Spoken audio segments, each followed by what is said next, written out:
في لبنان عايشين في خيمتنا صايرة جملون عايشين فيها أنا وأمي وأخواتي وأبوي. أتذكر أحلامي الحلوة، أتذكر بيتنا كيف كان، بس هلأ انهدم. نرجع على بيتنا ونعيش بسلام بس.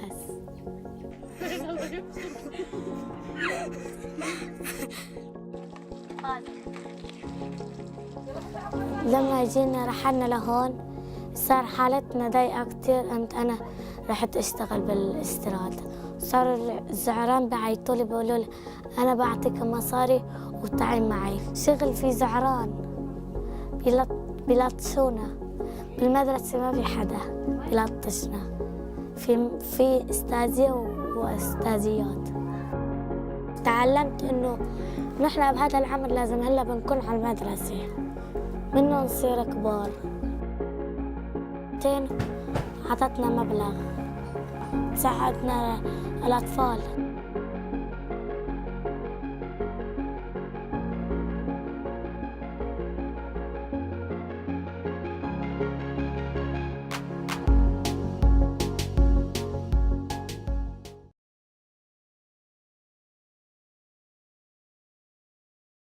Free.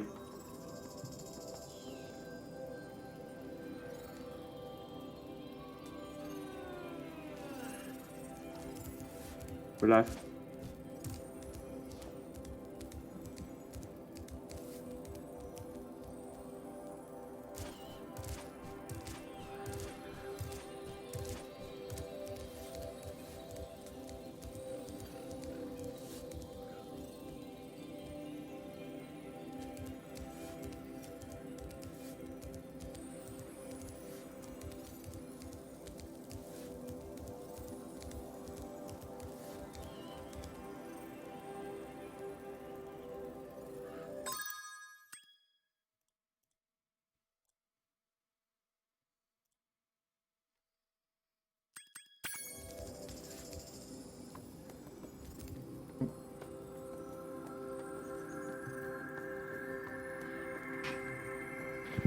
There we go. It helps if you're tabbed into the right menu when you hold the push to talk.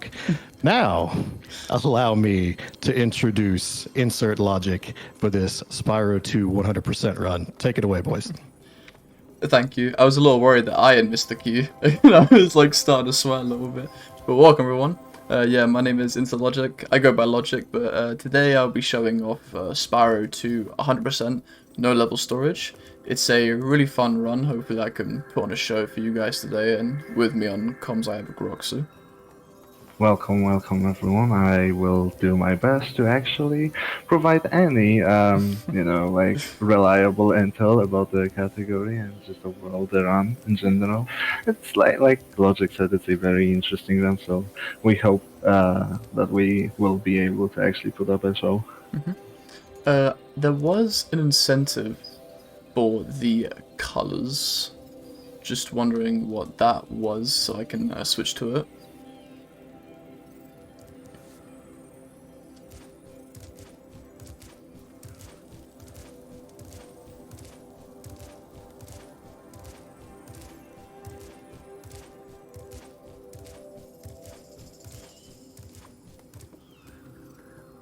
Am I missing a cue again? I can't tell.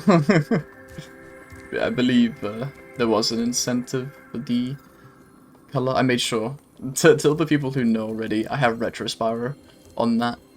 But I guess, oh sorry. Yes, yes. The retro won the bid incentive. Oh, I only changed that. I already run retro. Thank you guys at home for bidding for that. Retro is my favorite skin. I get a lot of flack for it, but you guys, thank you. Allow me to represent. Appreciate it.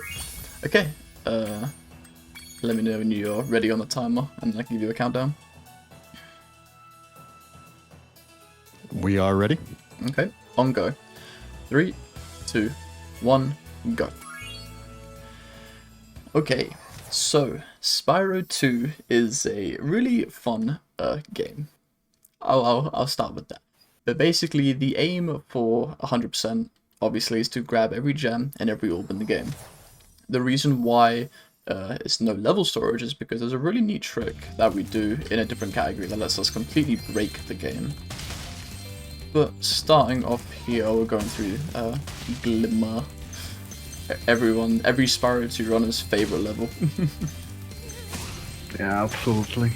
It's where the most actual resets tend to happen, because we try to obviously get every line as smooth and as perfect, as straight as possible. But overall, the level isn't actually that very complex. The only thing that we're going to do, obviously, we're cleaning some certain areas, and Spyro 2 is a slightly different game than Spyro 1. Obviously, we have a new set of abilities. That's the first thing. Another thing is a new mechanic that is called like a basically it's called souls, and what it means that we get one soul per each enemy killed, and that soul count actually helps us with powering up the special abilities for each level. So, for example, as you can see here, Logic actually managed to get a super flight power up, which he uses to get the first orb of the game. Yeah, as Groxy said, Spyro 1 and 3, when you kill enemies, they drop gems, but in Spyro 2, it's unique in the fact that you steal their souls right from their bodies, and yeah, it helps us get power-ups. Enemies are routed into the level. Most of them aren't mandatory, but we just kill the ones that are on our way to get the power-ups, unlike Spyro 1 and 3, where every enemy is mandatory. Yep. Exactly. A lot of this run is minigame based. Obviously, we have to collect 64 orbs in the run. Oh, the gem card, dude. We have to collect 64 orbs in the run. That's all the orbs in the game. And a majority of them are unlocked through minigames. So, as you saw earlier, when I was outside, I was lighting up the lamps. Here I'm lighting up the lamps again. And I've been, every once in a while, shooting a rock up at a lizard. I'm basically doing one orb while I'm on my way to complete others. That allows us to basically grab the level, or levels in general, in a really unique way, where we kind of start one orb and then run up and do something else. And by the time we get back, we're ready to finish it. Yeah, it's kind of like we're actually, you know, trying to go through the game as fast as possible. Wow, look at that! It's we're trying to obviously optimize the routes as much as possible. So this is the most optimal way we can actually play this level in. So basically, we go straight to the end of the level to actually get to actually start the last quest, which is those lizards, and then we're basically backtracking to actually, you know, finish the level, grab all the gems, and obviously kill the lizards to and the orb on the way. So everything fits pretty nicely. A little fun thing, I don't know if many people caught with that, but when you actually grab all the stages in a level, a little pop-up shows up in the bottom of the screen to tell you you've grabbed all the gems. But for Glimmer, it says 400 out of 400, when there are only 300 gems in Glimmer. Actually, it's actually like 400 gems, obviously, but you pay 100 for the bridge, so...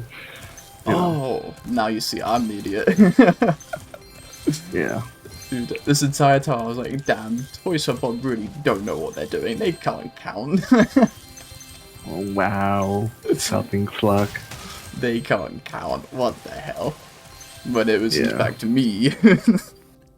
Yeah, exactly. Oopsie. Now that I made a tit of myself. Not even 10 minutes into the run, we can move on.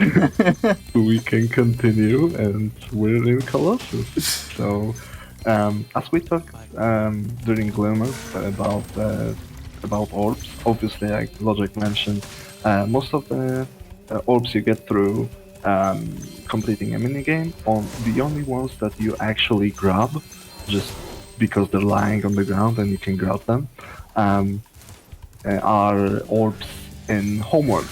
We have 3 homeworlds, obviously. You'll see them in some time, but here in Colossus, as obviously, like, we have many different minigames, and most of those minigames are kind of like pretty quick and swift. This is why we collect the set of 40 orbs for the any percent and less category, and most of them are pretty quick and swift, but some of them are also very long, either long or very frustrating, and one of them is going to be over here. Actually, 2 of them, because those are going to be fantastic, loved by every single runner of 100 and less category hockey. We have 2 different hockeys. You'll see why they are very bad very shortly. But basically, long story short, it's yep, RNG. RNG. Absolute heartbreaker. So while you're going through the game, there are these little trinkets you get. These are talismans. These talismans are needed to signal that you've completed a level. You need to collect all of them to activate the boss trigger, so you can go fight the boss of the hub to progress. But because this is 100 and less, they're just baked into the route of pool clearing every level. Yeah, it's we have talismans only in the first 2 hubs. Those are 14 levels, and we need to collect every single talisman to actually get to boss 1 and 2. For the first one, it's 6 talisman. For the second one, it's all 14. So yeah, you can see how that looks. And obviously, first pack, very cool. Straight away, dead. Straight away, yeah. It's the worst configuration that you can have is obviously like when the puck is going straight into the goalie, because you can't really see which direction he's going to hit it. It's like very random. So all the setups we have for hockey cover all lanes except one, and I swear when you pick a setup, it's always the one you don't cover. Has the puck sent that way. It's awful. Yeah, it feels horrible. Fortunately, though, hockey is actually, I feel like it's easier. You can, like, there's not that many bad puck configurations that will actually lose you time. It's just, it's just average, pretty average. It's nothing horrible. Yeah, hockey, as Groxy said, is a very, very famous reset point for a lot of runners. For good reason, because when a puck gets knocked into the back, it's about 5 to 10 seconds every time. And you have that happen like 2 or 3 times, you're looking 15, 20. Yeah. Like, it's not good.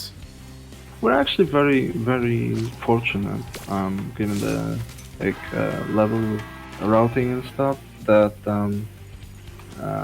the most devastating RNG elements are actually at the start of the run, because the 2 biggest RNG elements over here are hockey, as we mentioned, and also the next level is going to be fish, famous fishy. So fishy.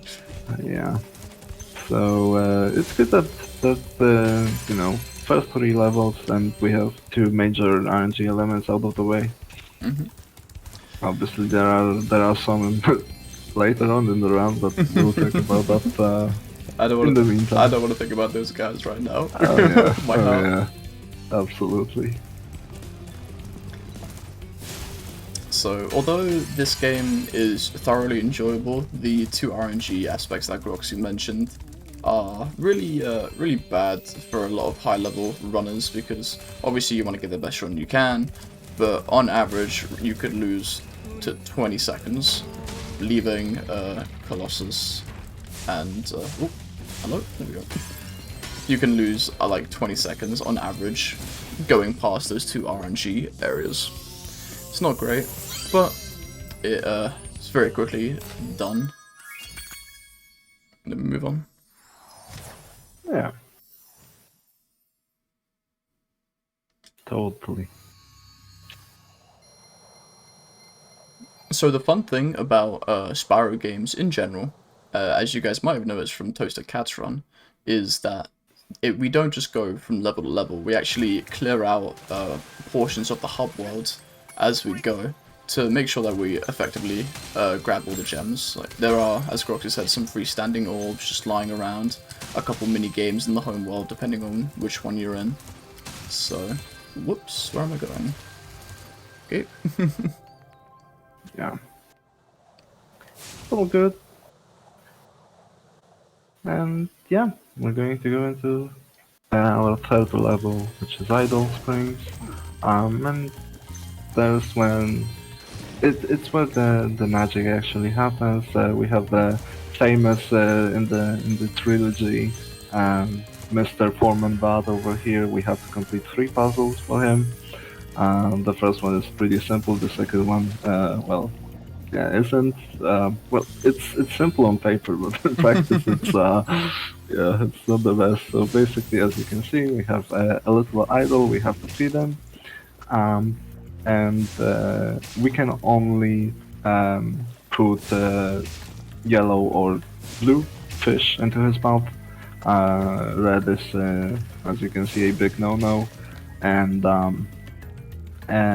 so this is a obviously this is a RNG element, which fish actually comes out, and also another RNG element is how fast it comes out. So Yeah. you can lose some time over here. That's not very pleasant. I think a big problem with fish is you can get a lot of reds, it's fine, as long as they come out kind of quick. But when you have that mean combo of them jumping out, like taking their sweet time coming out, and then them being red, you're like destined to lose upwards of 10-20 seconds. Oh yeah, absolutely. Normally when runs see this area, you know it's a good one, because most runners would reset on fish if it is like really bad alongside hockey. Totally. That's just the nature of RNG, unfortunately. Can't do much about that. So yeah, we move on. And we're going to clear this area. We won't actually finish the former about puzzles because it actually warps us back to the start of the level. So we're just going to clear everything before that, and we're going to leave that for last. So here you go, there's a talisman for this level, and now we're going to do another orb, which is actually one of the quicker orbs in the game.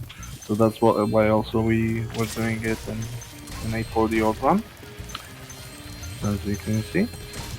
Also we're using a pretty cool, we're using a supercharge to actually clear the entire area around the minigame. So some optimization, pretty cool trick.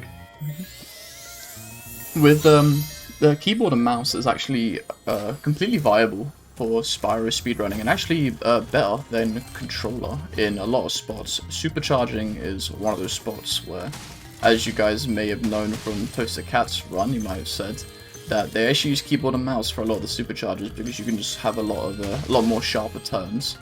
And it's not been implemented into Spyro 2 or 3. However, I reckon with some fiddling around, it can be done. For me personally, I don't like keyboard and mouse, so that's not really my cup of tea. But Yeah. it's definitely something to consider for the future of the category. Yeah, I think like the category that would use like that would benefit the most from keyboard and mouse stuff would be probably 100 or less. And for those who don't know, I guess we have a little time, so we can explain that.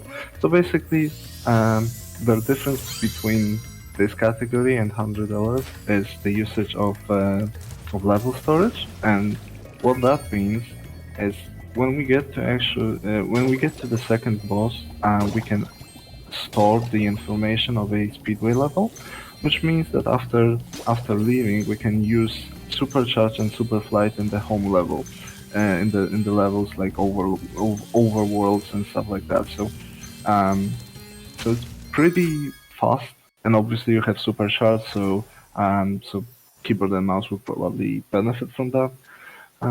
So yeah, this is the main difference.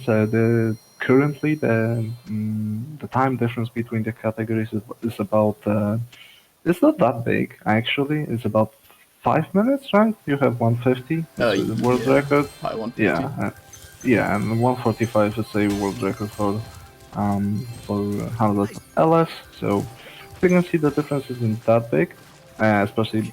Well, the main reason is because in 100 LS we have to revisit a lot of levels. Here we just go, we clear everything that we can, which is it's kind of cool that you can do everything in one go. But it can also maybe to some people it can get kind of boring. Maybe it can get kind of dull that you're actually sitting in one level for like 6 minutes or something, but it's a pretty chill category in my opinion. Don't have to worry about stuff that much. Just go. Yeah, one of the great things about Spyro 2, as Groku said, is the fact that normal completionist mentalities are once you're in a level, you full clear it. The moment you don't want to leave it and not have it full clear. And Spyro 2 it gives you that satisfaction for a majority of the levels. There are some levels that Toys for Bob made that it's physically impossible, at least for, as far as we know right now, to full clear it in one visit, which is a heartbreaker, but what can you do? I think there's only 2 levels in the game that have that. Yeah. Currently too, and it's mostly because they require the abilities that we don't have unlocked at the time we actually go through those levels. The same case can be said about Spyro 3 obviously as well, because you have to unlock side characters that you meet later in the game and stuff like that. So it's not the feature that is present only in this game. But yeah, unfortunately it is there, and we have to live with that. Yep. Maybe there's something there to let us not have to revisit them, but for now we're just kind of bound by it. But still, we clear all but 2 levels the moment we get there, so it definitely appeals to a completionist's mentality. Fun little trick here as well. Yeah. There you go. So we're using the speed, the momentum of the fan to actually jump through the gap. We don't have to land on the other fan. We don't even have to slow them down. We're just using that to our advantage, the speed that they're moving in. So pretty cool, very cool. And this is another thing. Obviously, if you've played this game in your childhood, you probably know that this minigame just sucks. It's long. It's not enjoyable. So this is what you can do in the remaster. You can basically go up out of bounds and kill all of the Storm Thieves that are being stored up there for some reason. I don't know why, but thank you, Bob, from Toys for Bob. So yeah, that's pretty cool. We don't have to waste our time for that, and yeah, there you go. Very quickly done. One of the most frustrating and boring minigames in the game. There you go. Yeah.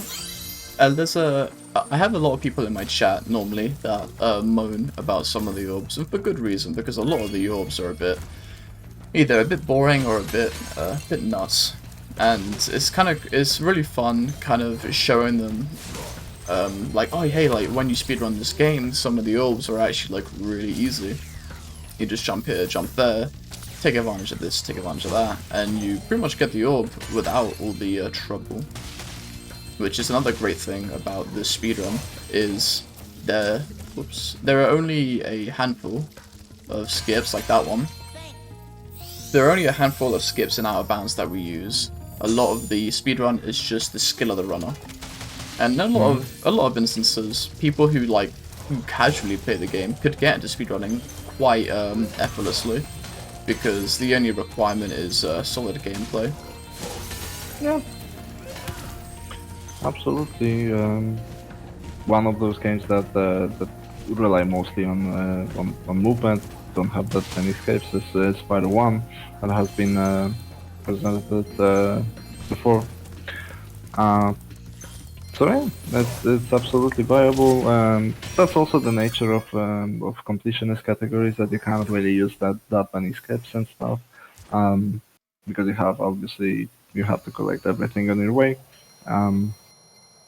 So that's just the nature of that category. And in any person categories, we use way more skips that are actually for some reason there, despite Bob's bad record with speedrunning tricks, that are still there and doing very well. So yeah, but this is a completionist category, a no level storage completionist category, so skips was really useful here, because like I said, you have to collect everything on your way. So yeah.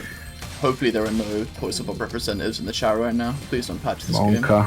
game. Monka. Leave the game alone. Hell yeah. I'll say any person speedrunner, I absolutely agree with that. Please don't touch my baby.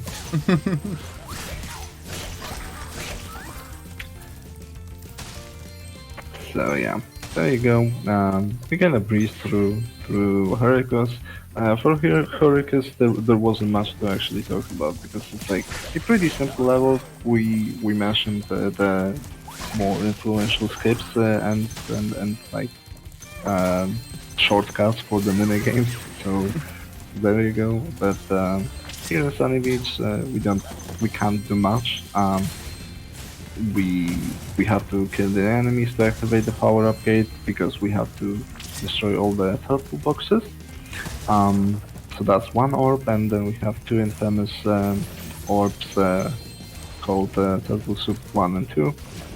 And they are, unfortunately, in OG, those orbs were actually pretty fast.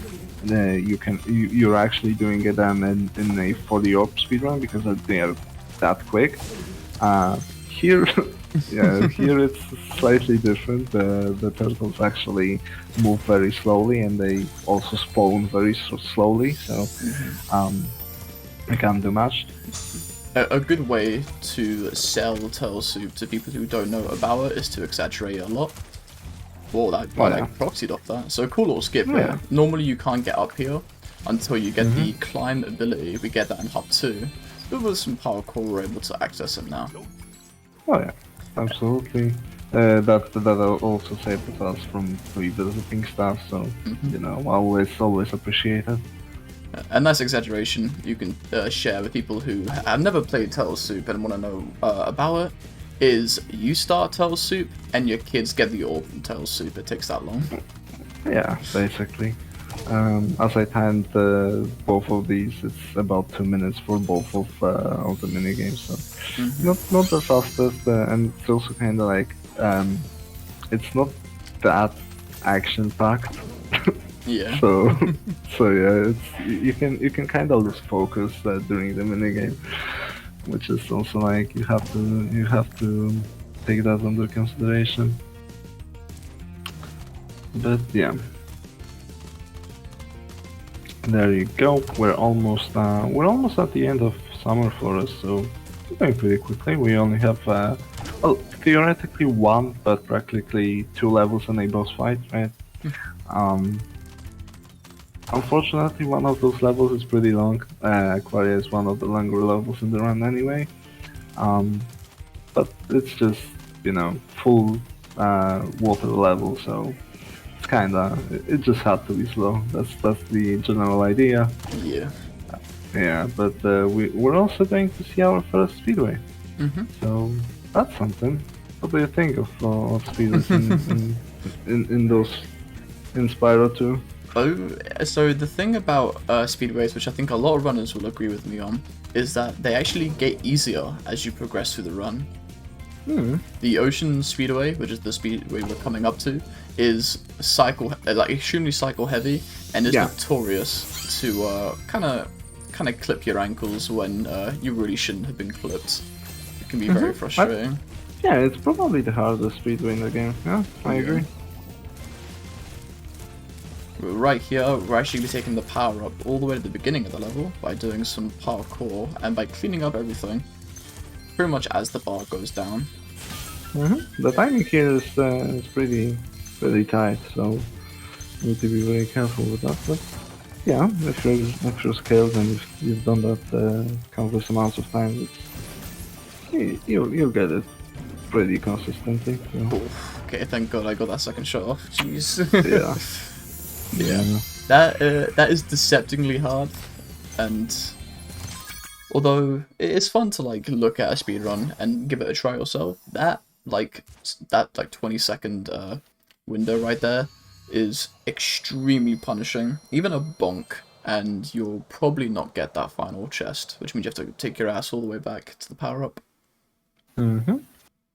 Absolutely. It's an unwanted time loss for sure. Because it's obviously like those are the most optimized routes and stuff like that. Logic is after all a world record holder in the category right now, so it's not like those things are have to like. It's not like those things have to be that hard. You can obviously make them easier for yourself.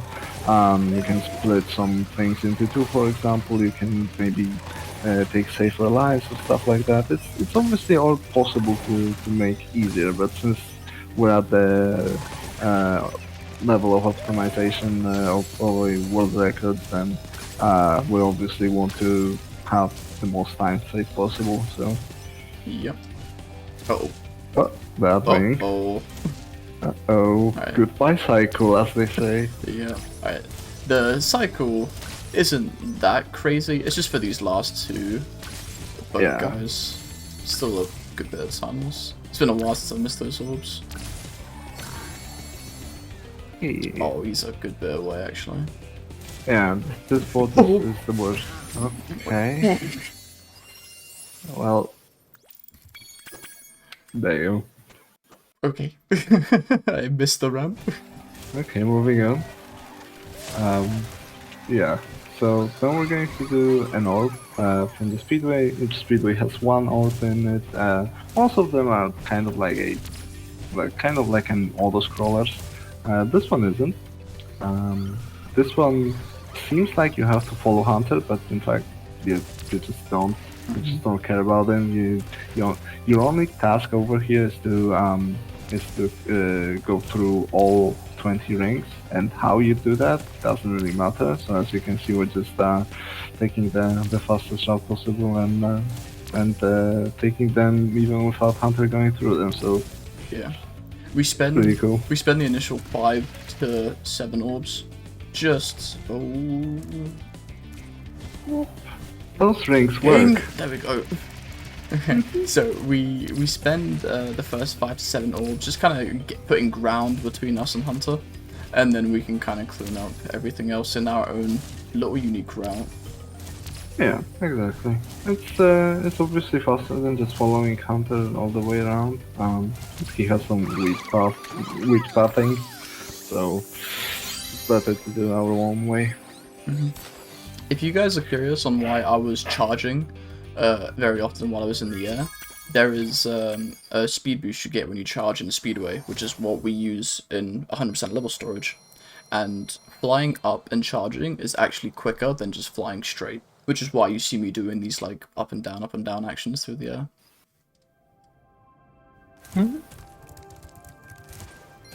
And in this game, it's actually beneficial. In Spyro 3 it isn't, because you don't have full speed during a supercharge instantly. You need to like charge it up a little. So here it's actually beneficial to do that. Yep.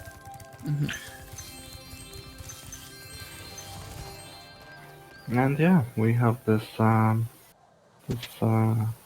favorite, our favorite watery level, Wind again. And yeah, the level design of this particular one is you basically have to go through certain areas a couple of times, which is why this level takes so long. The main cause of that is the minigame Seahorse Rescue, because you have to basically navigate once again through the entire level to actually free all 6 of the seahorses. That's one of the orbs, and yeah, that's just how it goes. Also here in no level storage, we have to go and buy out the submarine from Moneybags over here, and unfortunately in OG this cutscene that you see over here is skippable, in SLT it isn't, so yeah, you have to basically. This is also like one of the reasons why this level takes so long. It's another like 10-15 seconds. I think So- every orb in the game, or in this level, is like criminally long. It's not fair. I think there's like a quick orb. Everything is like you have to really work for it. Yeah, I'd say it's fair to say, absolutely. Although manta rays are not actually that slow. After all, they are in the route of 40 orbs, so that means they are top 40 fastest orbs in the game. Top 40 in a list of 64. Yeah, I can imagine there'd be some slow boys in there. They are at least top 40, right? I don't know the exact position of them, but that's just the entire thing. Yeah, it's definitely the fastest alternative for the any percent category, but you have to do them anyway, so it's not that bad. It's not that bad. And also, we actually want to do this minigame as fast as possible, and the other one as well. Because if we actually do that and also have a decent movement afterwards, we will be able to actually catch the God cycle on the electric rings inside the first tower. So it's Yep. really important. So as we Save some mentioned earlier, we activate orbs as we're doing orbs. So I talked to the General Seahorse, and he opened up the first tower for us. If you guys can hear in the background, or the King Seahorse, sorry, as you guys can hear in the background, there's electricity blaring right now. This is all in a cycle, so that's still going on. And if I've matched quick enough, and my lines are sweet, as Groxy said, I can actually skip taking a hit, getting the seahorse on top of that tower. We'll see if I've been quick enough to get it. Yeah, I think I'm sounds good. promising. Oh, Yep. Finally. just about. Jesus. Yep. Enough. Good enough, absolutely. Here we basically have to take the hit. There's no way around that. Yep. So that's one of them. Fortunately, Tower 3 and 4 are pretty set on cycle. There's literally no way you can miss that, so, Yeah. so that's good. A lot- Here you don't even have any electric fence, so that's good. Yeah.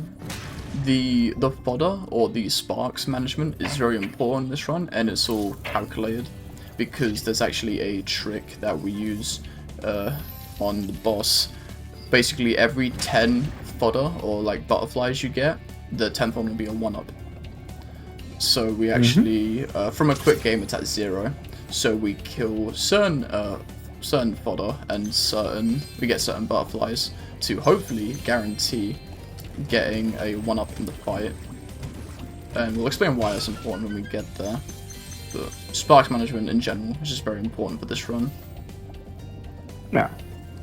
we have some moments when actually, you know, we're on the low spots when we need to be on full. So actually managing him is one of the more important things, and that's unfortunate. Taking both hits here.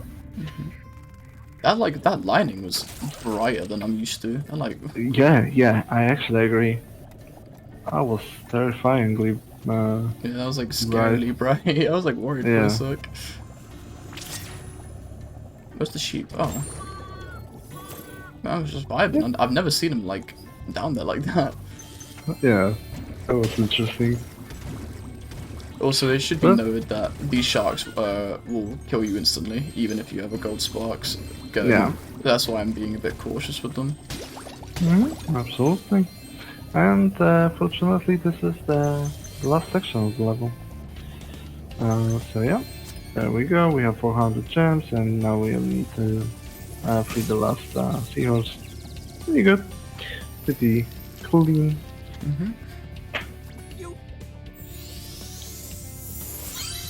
Now would be a good time to sneak in a couple of donations. Very quickly, yes. Yeah. All right, I got $10 from Solarium. Says, good luck on your run, Logic. Tell Bob that he can go away from this game and crash as well. Please, Bob, leave us be.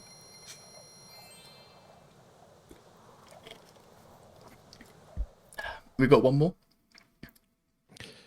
Yeah, I've got $8 from Aged Whale. It says, okay, CJ, I hear you. Nice. Love that. Thank you so much for the donation, guys. It's always great to see. Absolutely. Okay, now for the first boss of the run, the reason why our pod account is very important is because we actually take a hit on every single attack that this boss throws at us. That way we were able to speed it up. Normally he would do 3 attacks of a certain pod colour. Blue is the shockwave on the floor. And oh, I got 4 sheep. That's lucky. Interesting. I don't think I've ever seen 4 sheep. Yeah. Yeah. It's always like 3 or 5. That's weird. I don't recall either. Yeah. So right there, you guys saw I got the 1-up. That's thanks to our Sparks management. The 1-up is very important because even at the Sparks we were at, if we didn't get this 1-up, we wouldn't have enough Sparks to tank all of these hits.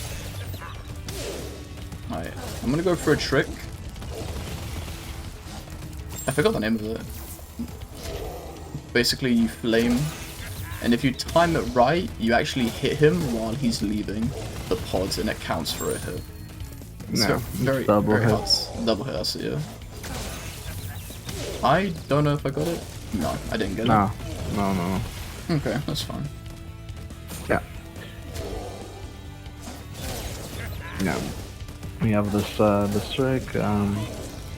It's obviously frame perfect, which is unfortunate, but what can you do? Especially it's unfortunate because it takes 10 seconds.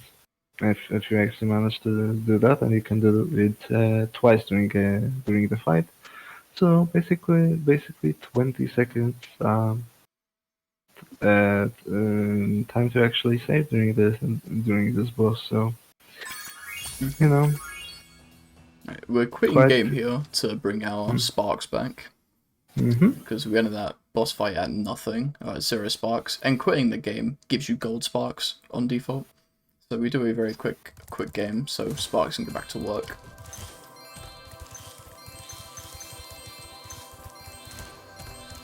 I wish I had my loadless timer up, because that Summer Forests felt really good. Yeah, it felt good. Absolutely.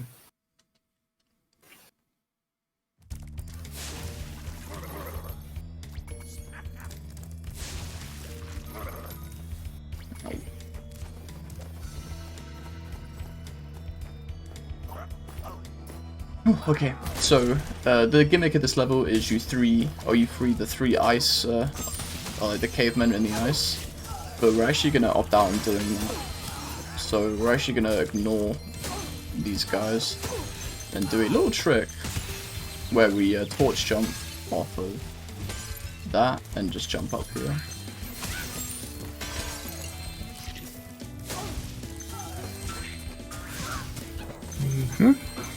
Now we're just going to progress, we're going to clear the entire area over here, and then we're going to buy out a bridge from moneybags.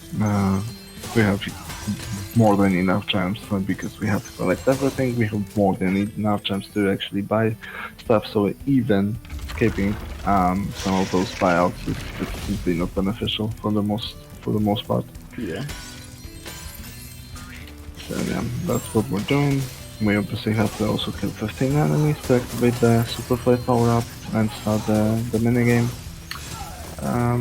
So yeah, everything evolves around those souls here in Spyro 2.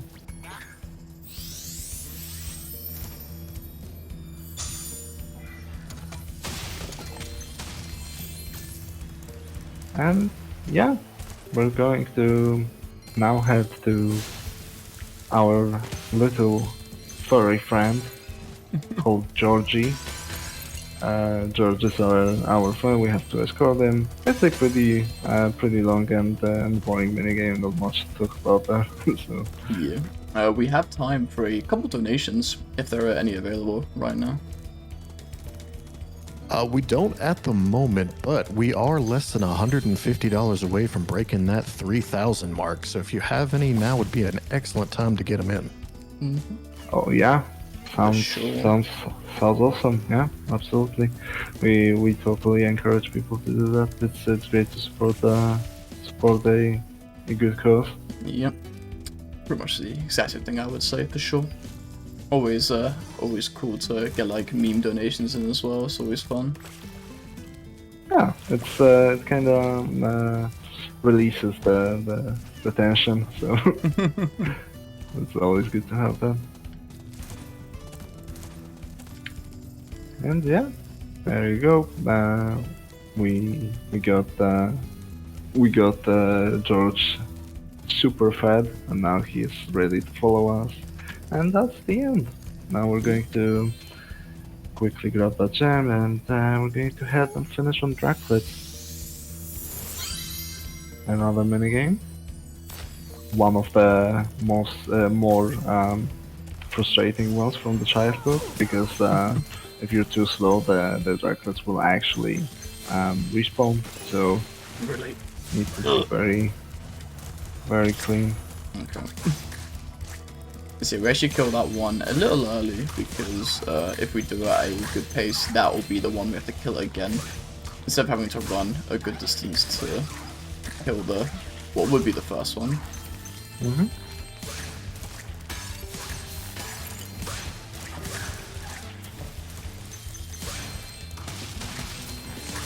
Well, as you can see, you can pretty cleanly clear the entire area from gems and also from Draclets without any major without any major problems. It's always good to see Mm-hmm. something like that. Pretty clean, pretty fast, smooth. So Very cool. what I did right there was I actually guidebooked. We have a little book available to us, which basically details the levels in them, their percentage completion, and lets us teleport between them. It's actually better to teleport back to the hub world instead of leaving through the battle, or that's the battle gate, the load zone for the level. It's just the general idea of the loadless timer also, because loadless timer is basing off like I think it's just the memory, the RAM during the game. So obviously it kind of like it starts ticking when we're still flying out of the portal and we have no control over Spyro.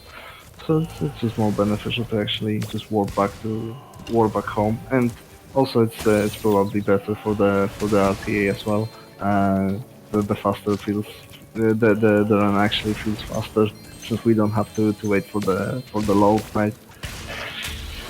So yeah. And there you go. We're here in Scallop. We're obviously collecting bombs for the bomb dance challenge. In the meantime, we have to traverse the entire level anyway, so we're going to do that in the meantime. And this level is actually kind of it feels open, and thus it is kind of convoluted in terms of routing, because you have to navigate pretty well. But yeah, there you go. We found out the optimal route, and that's what we're doing right now. We're just going. We also have one of these. I think it's the first one in the run, the mystery base. And basically, if you haven't seen the run from the game, we need to kind of the base teleports after each hit to some location on the map, and we basically have to track it back to the start of the level, and only then it will give us gems. So we obviously have to kind of change our route for levels that include those mystery bases in order to actually make them, optimal and fast. So yeah. Big ups, Bone Dance, the Flock and Skeleton. I know everyone was loving that when they saw that for the first time. Oh yeah, totally. So yeah, there you go. We're almost finishing our gem collection. We will still have to do 2 orb challenges. It's fine. So as you can see, this is actually the last hit that we have to do on a mystery base, and we're going to use that rock that Logic collected in order to actually break the base, and the gems from it will auto home to us. Pretty cool. We don't have to waste time walking there and grabbing it by ourselves.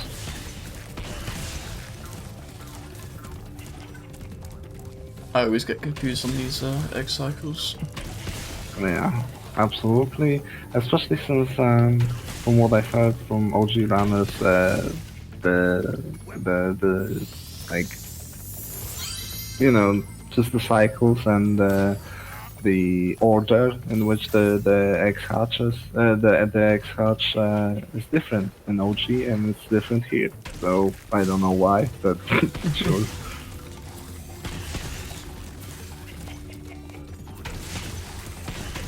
Yeah, because we do it so quick, it kind of takes away from the bite of the challenge. Whoops, as I say that, I missed it. Okay, it's actually really bad. Am I gonna lose? Nah, it's fine. Okay. Jesus. Oh my god. That was karma. Ready to destroy me there. Yeah. Happens. That's fine. All good. We get a guidebook again, just because of the things we stated earlier. It's just way quicker to progress. Yeah, all flawless and RTA actually benefit from that, so that's why we do that. And yeah, we're buying Climb, where Logic is actually doing a trick called as Ladder Climb. It's basically, instead of jumping or even just holding up on the ladder, he's jumping, then holding down and quickly turning up again in order to kind of dip back from the ladder and then grab onto it again. So that's pretty cool. Pretty quick way to traverse the ladders. Yeah, but you trick the game because it thinks you're wanting to leave the ladder. Yeah, to get off. So it gives you your movement back, and we just trick the game to say like we want to get off the ladder now, and like not climb anymore, and then we snap back around.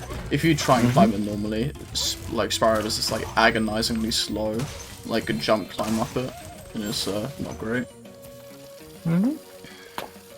And yeah, we're in Scorch again. Well, not again for the first time, but basically here we have to collect a lot of enemies actually.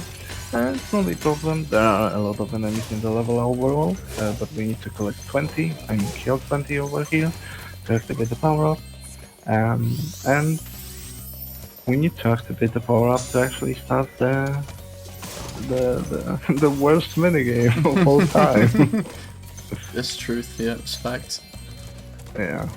So over here we're going to use the fireball in order to actually knock Bob the flag keeper off the post, as you can see.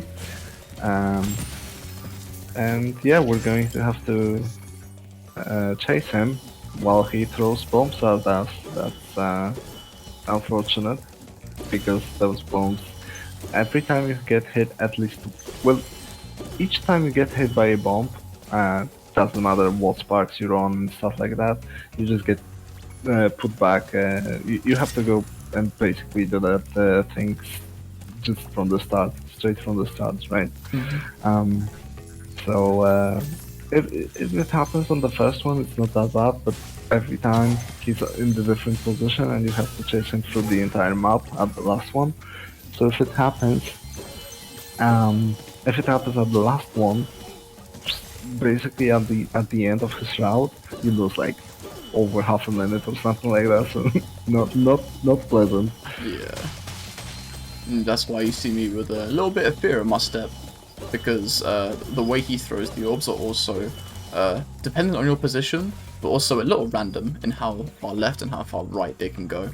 So you can't really have consistent movement, because sometimes there's like a dodgy corner that you take, and sometimes an orb can just go a little more left than usual and completely cut you off. So.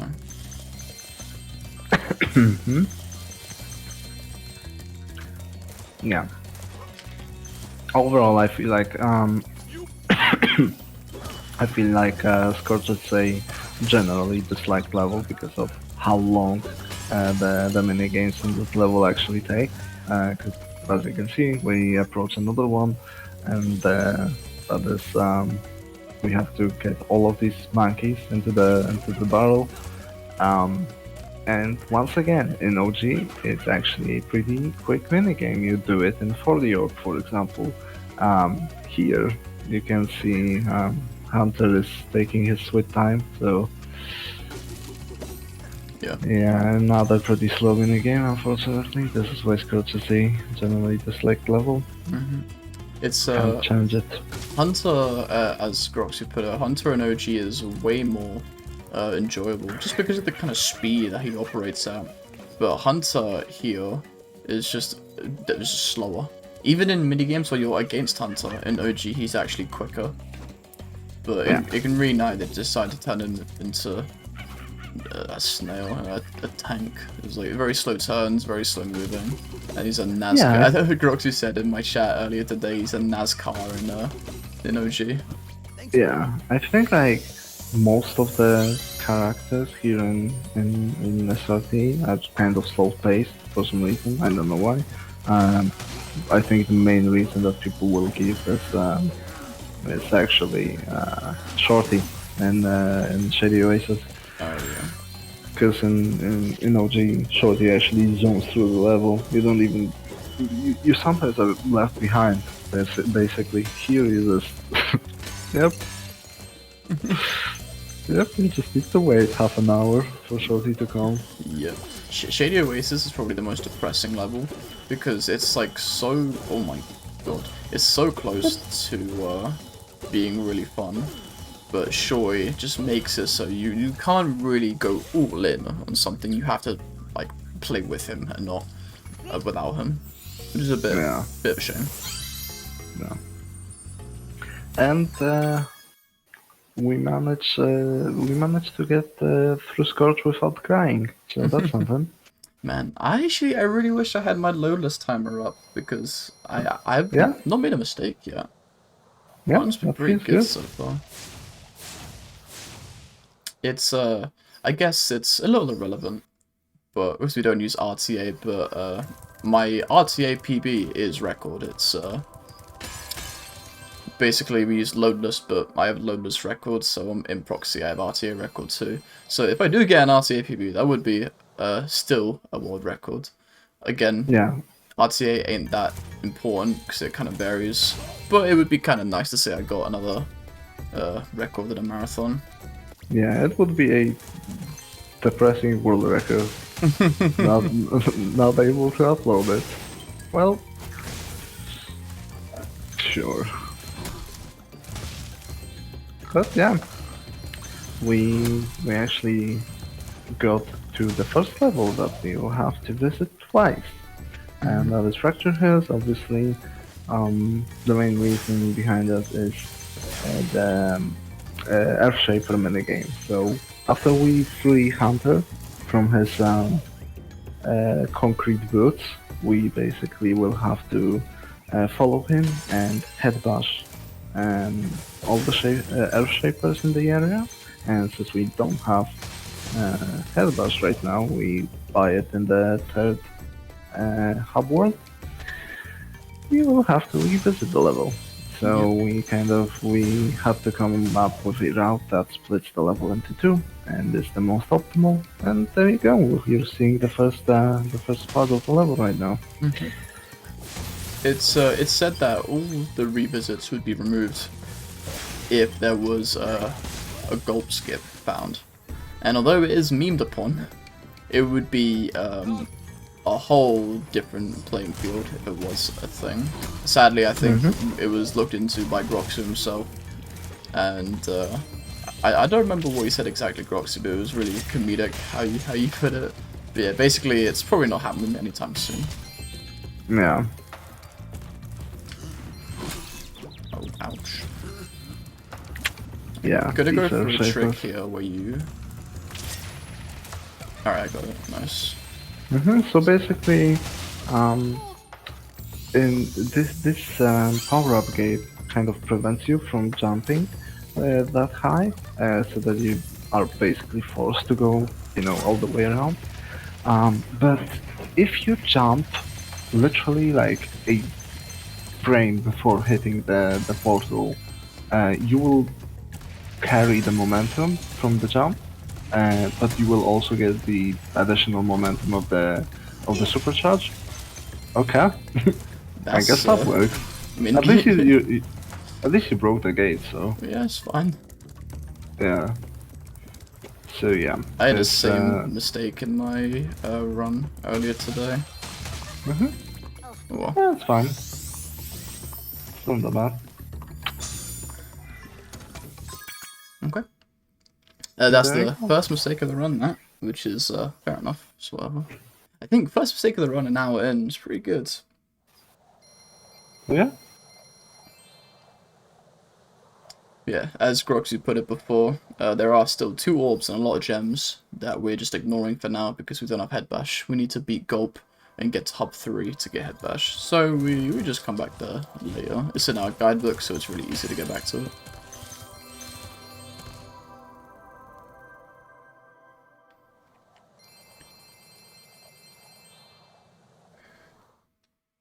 If I can jump in really quick, we've got a $50 donation from Mama CJ. It says, enjoying the run, sprint to the goal.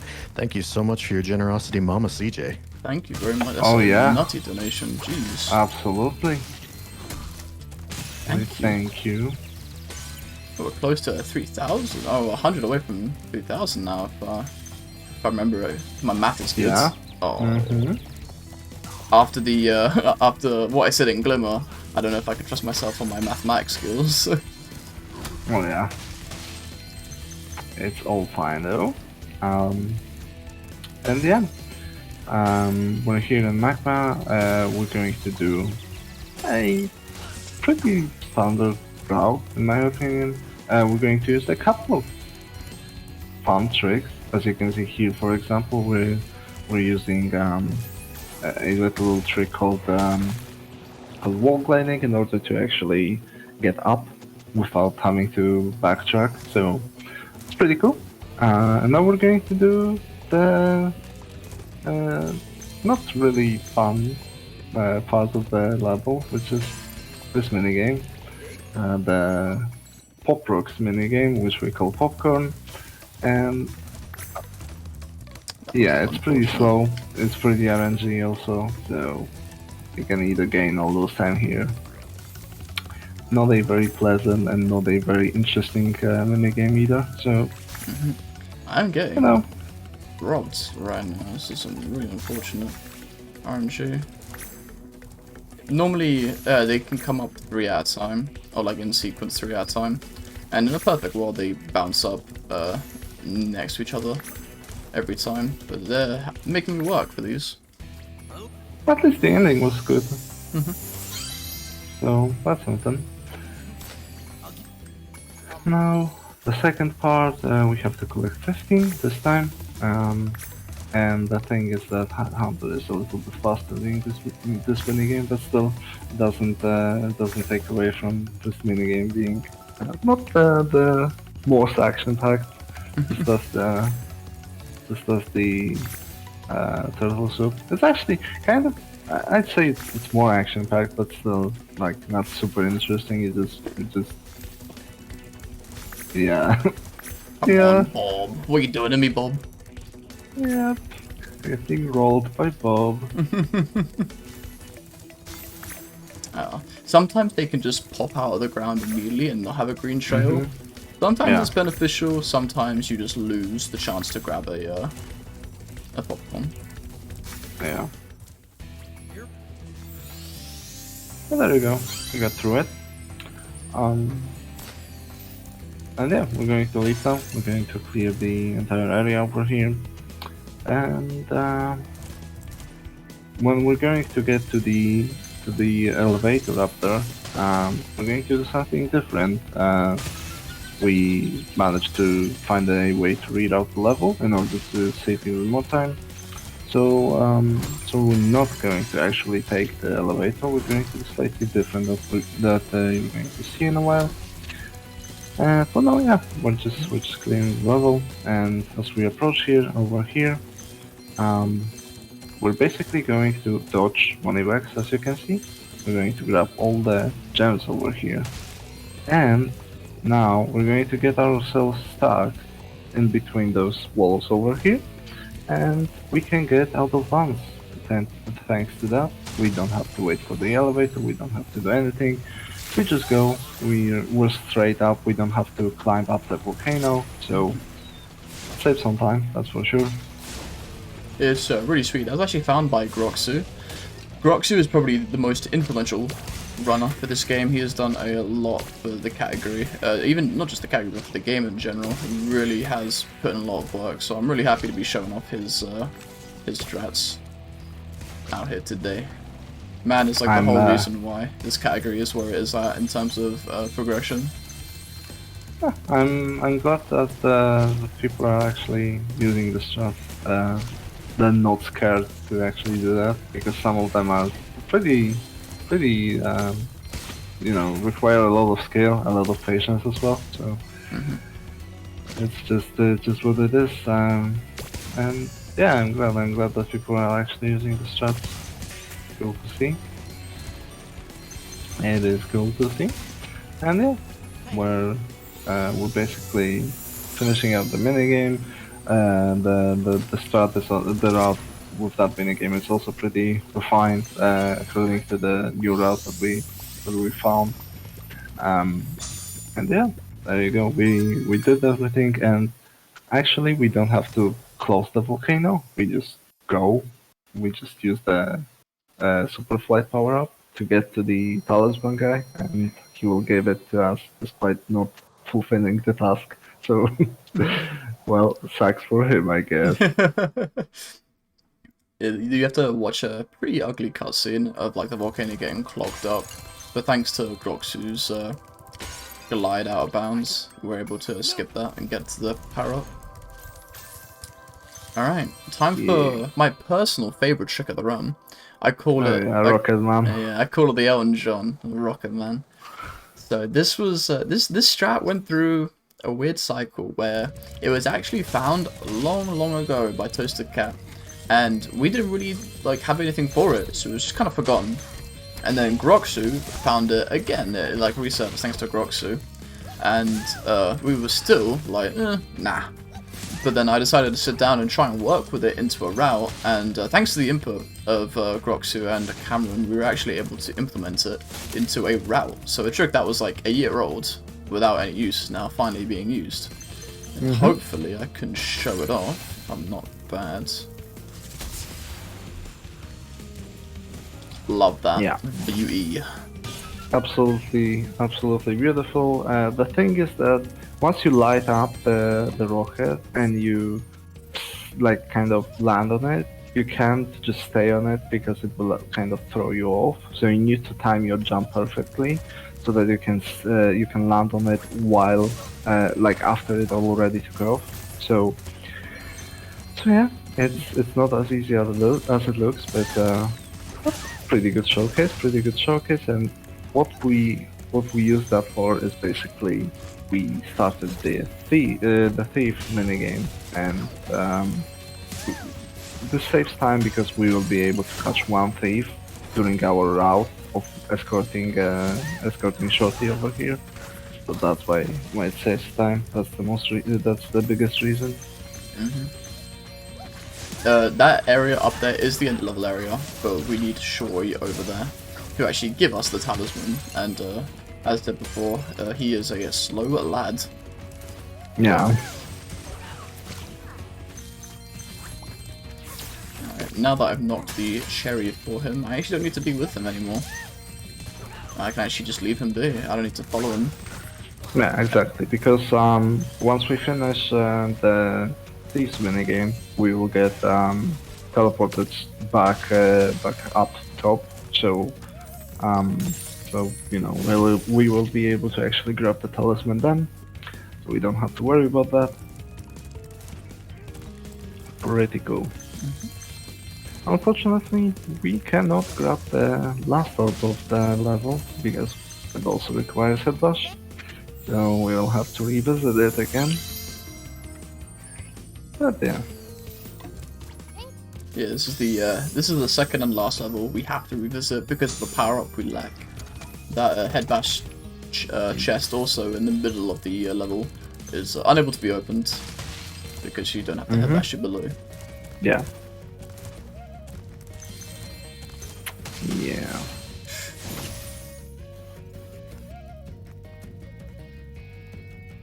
Now we're just clearing out the mystery base and then we can call it a day. Oh my god. So, I am ignoring some gems because in the second visit, it is a shame to say, we actually have to follow Shory all the way up again. Which is not pleasant, but it's the only thing we can do, sadly. Yeah, we have to collect 18 souls from enemies again, so to activate the power up. So yeah, that's just life. It sucks, but that's the game, sadly. There are obviously there's the wish list of strats and the wish list of glitches that we would like. Obviously, gulp skip to get the head bash power up would be beautiful, specifically for that level, because walking Shory up there a second time is agonizing. Also, my heart skipped a beat there because I thought I was knocked off the ledge with my angle, but we're okay. Shorty. Yeah. And yeah, we're is it second? Yeah, it's second. Yes. Goes around. So this is I think we have a different. As you can see, we're not following any like special route. We're actually having a slightly different route in order to clear everything as fast as possible. We're not doing like any straight line or anything like that. We're just doing many turns and stuff like that. So that's pretty cool. It's actually one of the faster ways to complete the level, unless you miss this enemy. Unfortunate. Unless you're bad like me. You said that. Anyway, so yeah, after finishing the main part of the speedway, we're going to start the parasail minigame. And unfortunately, in SRT, it's like you need to be a pro at the game, I think, to actually win the game. Especially because of Ring 38. The ring there is very close to the other ring, and you need to be really quick with your movement to actually catch both of them. So I don't know what kind of QA tester they had when they were testing this sword, but that tester needs to speedrun. Like it's so difficult, even for speedruns, to hit this like sudden switch of momentum. It's nuts. So whoever tested this is like a pro gamer in disguise. They don't know it, but they're nuts. So it's coming up right here. Okay. There we go. Went pretty well. Yeah. My inputs there, it may have looked kind of like, well, like nothing special, but your inputs have to be very precise and at a very specific time to avoid missing that or ring. Yep. Unfortunate.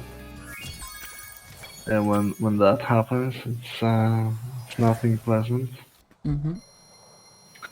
Because if you actually get to that point of the mini game and you fail it, you have to reset again. It literally loses 50 seconds. I know from experience. So so yeah. Yeah, it is a heartbreaker. Not a fun one. And yeah, now we're going to clear the entire upper area of the castle, and we're going to have something that we call like 10 seconds of tranquility before the storm. Yep. So. That's my phrase every time I'm here. It's just nice and quiet. Yep, we're just flying. You get the butterflies, you get the bird chirps. Preparing for the worst. Yeah, very sweet. Mentally preparing you for literal hell coming up. Yeah. So we're just clearing the main hub over here and heading into Zephyr. And Zephyr. yeah, Zephyr. Zephyr. Yeah, Zephyr. Speaking of, here it is. Pain. So if you've never played the game, there is one horrible minigame that is absolutely disliked by both OG runners and Reignited runners. It's both. It's bad in both versions, and that is bringing cowlicks back into the pen. So that takes a long time, and you can very safely say that among all the levels during the run, Zephyr is the longest. It takes about 8 minutes. And most of that is because cowlicks, so... Well, it's quite unfortunate. The worst thing about cowlicks is that they don't like to cooperate. Very often their scripts are also weird, because there are some scripts that will kind of save you, especially in the second part of the level. That will basically like put the cowlicks back. They will just push them back across the edge, but it doesn't always happen. And also, like, some cowlicks can get shot into space because of enemies. So yeah, it's not fun. Also like actually moving them, they can get stuck in different weird places. It's just a hell. So yeah. Alright. So yeah. And yeah, now we're clearing the entire area. We're bringing those two cowlicks down, because we're actually going to bring both of these cowlicks down, and we're going to turn around. We're not going to drop with them, because Bobby, our friend Bomb from Toys for Bob, extended this ladder for some reason, so we can just jump on it and go out of bounds and glide all the way to the second area. We don't have to go all the way around. Very cool. Thank you, Bob. Thank you, Bob. For once. That's actually possible on every ladder in the game. Just like always climbing it. So Some of them are shorter though. Yeah.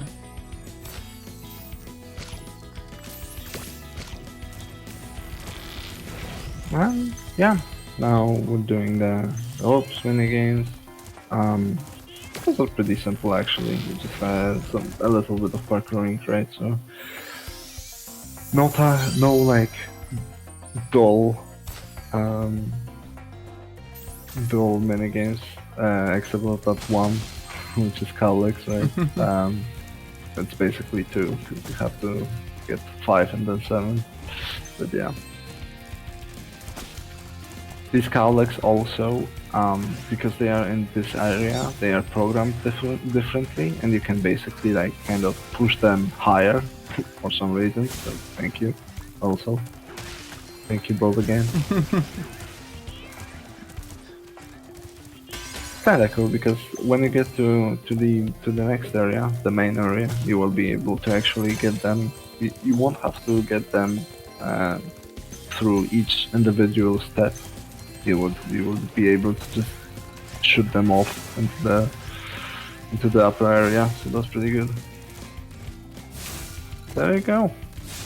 Those two Calyx are basically safe now, except of this tunnel because yeah. Lucky. Oh, come on. There we go. Yeah, and now we're going to push them, as you can see, all the way up there. That's pretty cool.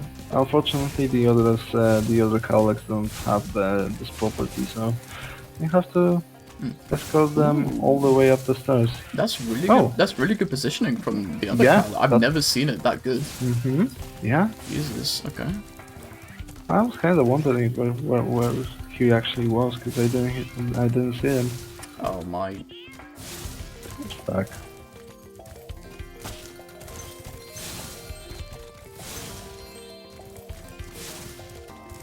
Yeah, and we're going to actually push the last 3 Calyx at the same time, so that we don't have to, you know, grab the orb, then come back and push the last 2. We will be able to do this all at once, and he got it. Cool. Nice.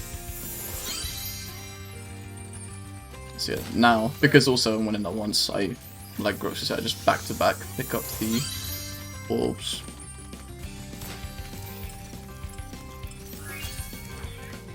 Using Sparks Finder here is very important because alright, I'm good.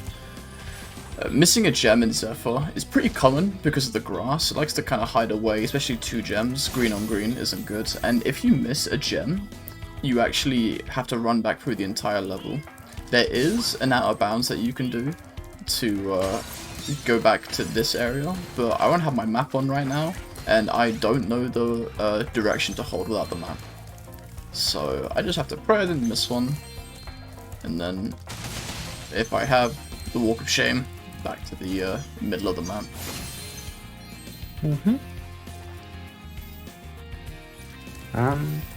Yeah, we're just finishing up the level. It's actually not that bad if you're watching other people do it. It goes through pretty quickly, right? But if you're doing it yourself, it's just. I think I missed a 1. Oh, thank God. Okay. I'm used to seeing 09, and I saw an 08 and it made me freak out. Okay. Oh, jeez. Alright, that's easily the hardest level to run. Out the way. No. Yeah, we got through. And we're doing another last speedway of Autumn Plains over here, of Hub 2. Just make sure it's one of the easier ones, also one of the faster. You can get around 46 seconds. Unfortunately, the minigame isn't that fast, the auto-scroller isn't that fast, but you can't do much about that. Thankfully, those minigames, those old minigames in Speedway levels are kind of simple. They're kind of easy. They're pretty dull and pretty long, but at least they're easy, right? So that's something. And yeah, there you go. As you can see, we're using some cool routing. This is the fastest routing that I came up with. It's like I said, 46 seconds is the best time we can get. 46, 45. I'm not the best at the Speedway. It is easily my weakest. A lot of runners do it better. So, like for me, a 50 or a 51 is good. Obviously, I'm losing about 5, but I'm bad at the Speedway. The charge timing is something I never really learned, and there were other things like Zephyr that were taking up my attention at the time. Yeah, totally. So, unfortunately, no way of making Hunter faster in this minigame. You just have to follow him, and yeah, pray that you're not losing, that you won't lose any focus in this minigame. It's pretty simple, but like I said, it's also very boring and very long. So I've actually lost a world record pace run on this minigame because I bonked on Hunter, and because of that I had to like redirect for a money bag, and Hunter doesn't slow down for you, so he just kept going. So he got in my way, knocked me off, I was like, alright, see you, and just left. nice, really nice. And yeah, we're actually warping to Skirt because we have only one level left to do. That is Breeze Harbor, and usually what we do is we just go around the wall to actually grab the last 2 tangems and also an orb. But we came up with that, which is actually faster. If you warp to Scourge and then glide to that area and drop back to Breeze, it's actually faster. So there you go. That's what we're doing. Normally, as Grox said, you have to run around the entire wall to get that. But we just yeah, go to Scorch and make that jump. Yeah. Right, this level is home to another orb that probably pissed a lot of children off when they played it, and that's the trolley orb. Trouble. Trouble with the trolley, eh? That sentence has caused all the all the viewers in the chat to just look over their shoulder in fear. They thought that the pelicans behind them again, saying that over and over. Absolutely. Yeah. So this level also came under some small rerouting recently. We're going to use parts of the ship to actually jump. Also, we're going to use part of the boiler over here soon to go into the trolley minigame faster without having to kill, I think it's 14 enemies. Yeah. So yeah, there you go. We're doing a little perfect hover over here. Oh, Yep. oh, yep. There we go. Okay. So now we can run along the track, and when we approach the trolley, we will actually jump on it straight. So yeah, we didn't have to activate the boat to actually get to the other side. We didn't have to kill the enemies. We didn't have to talk to the pelican. So yeah, pretty nifty, pretty cool. This was also found by Groxu, who else in the end? And it definitely opened the door for this level, because before, this level was very, it was like a child took a crayon on a piece of paper and just kind of went ham on it. We were kind of all over the place, but Groxu, like redefined it and made it like just a little easier.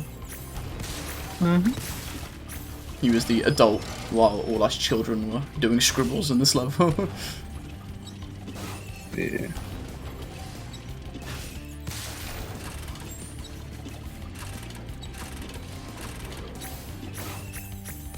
Let me see if I can get this snipe. Oh, Ah, bad. that's fine. So yeah, there you go. There's the trouble. Now we're going to actually do something pretty cool in my opinion. This is a cool usage of the terrain. Basically, we're going to clear the entire area over here, and then we're going to jump onto the ship and clear it from here.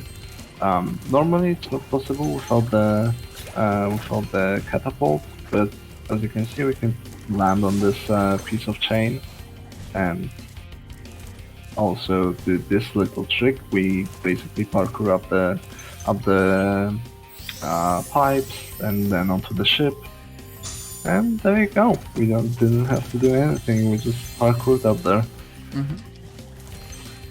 Ready to go? It's a really, really cool trick. Honestly, it might be my favorite like parkour moment of the run for sure. And then we actually take a forced death. This is on purpose to take ourselves back to the ship, because when we got the talisman, it acts as a checkpoint. That way we can clean up the rest.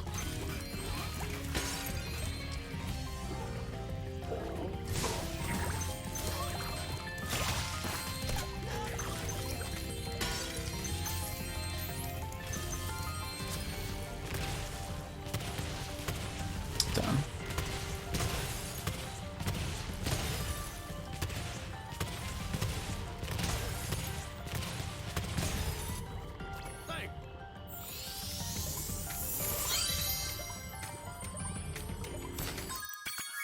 Okay.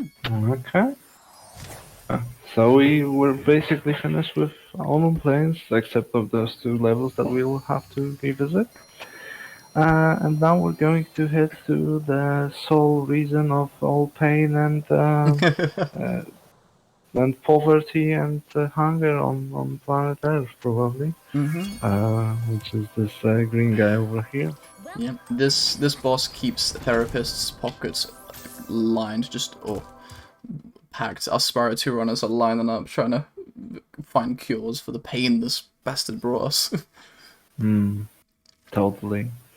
So the problem with this boss is that the first 5 hits, well, basically the first 3 phases are pretty consistent. You only get 1 power up, 1 type of the power up. In phase 1, as you can see, those are barrels. And we're actually going to try to skip phase 2. The timing is well, yeah. Yeah, that was. Because if you damage gold at the right time, the power-ups will actually stay. So you will be able to use them. And because it takes a long time to actually have the pterodactyls bring the bombs and also then light up the bomb and damage gold, we use barrels instead. But the timing didn't come up. Fortunately here, rockets, it's actually slightly easier to time it. So let's see. Yep. Pretty clean. So this is a triple hit, as you can see. We got 2 rockets at the start and then we managed to time it well. To actually preserve preserve another rocket. So we damaged gold 5 times now, and we're onto the RNG phases. So basically, from now on, every power up is randomized. So. Oh what? Oh my god! What was that? Hey, well, that was interesting.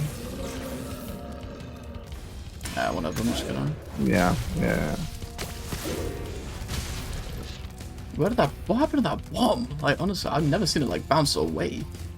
That was crazy. Sometimes it can be that if Gulp is moving weirdly, he will just basically like knock the bomb off himself. So yeah, he was mid attack. So all right. Ooh, very good RNG. Okay. That's good. now we need to have another good RNG. Like one power up needs to be good, and we have a barrel, so that's a fire dam. Damn, very good. It wasn't that bad. Yeah, that was Wasn't that pretty bad? solid.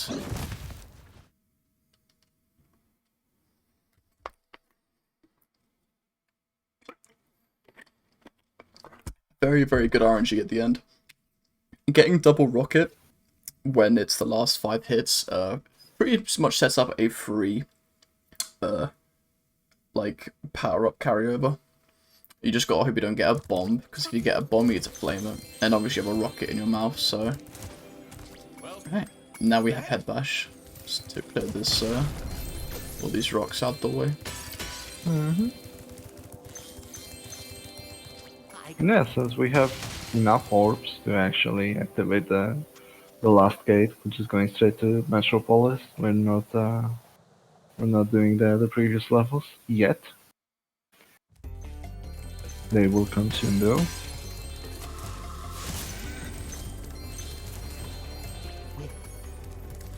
I used to be good at that. Damn it. Yeah. So yeah, we're just going to. For now, it's a pretty simple road.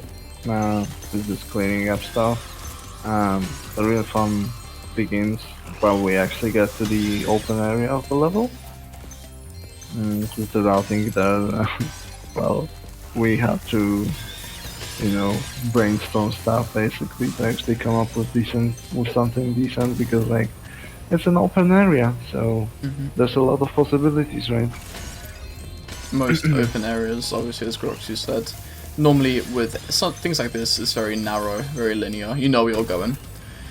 But in a massive open area, there is obviously the way to go, but there's also what to pick up on the way. As Groxy put it, that's normally our little playground where we get to experiment and see what we can come up with. Yeah. Something funny too, I was told, is even though I've killed 18 enemies, and there were a bunch more that I ignored, the requirement to initiate this ball is apparently a kill count of 2. Yeah. Which is really interesting when you think about it. Like, I don't know what the thought process behind that is on the dev team's part, but... I think the thought process is basically, so let's assume you have 0 souls. Once you get there, you basically cannot start the minigame that is like quintessential to this level. So it's yeah, it would be weird. It would be kind of weird. Like most of the minigames that you have are basically like side quests, right? But here is like it's basically a part of a main quest, sort of. So it would be weird if the power up isn't active. Yeah, but it's the pigs with rockets kill themselves when they attack you, so you automatically get souls as you go. So. Yeah. Yeah.